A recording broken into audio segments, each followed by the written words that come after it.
Artist be like? मैं ना blow dry. सो ये देखो दोस्तों, मैं मेरे परांदे निकाल रही हैं दीदी, वो भी एयरपोर्ट पे। People are watching us, still artist life, what to do.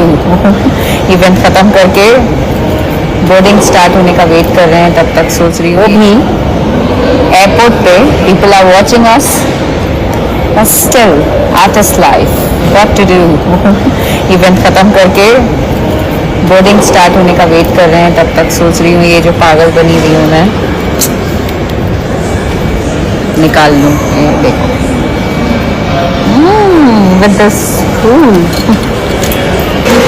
isn't it looking cool?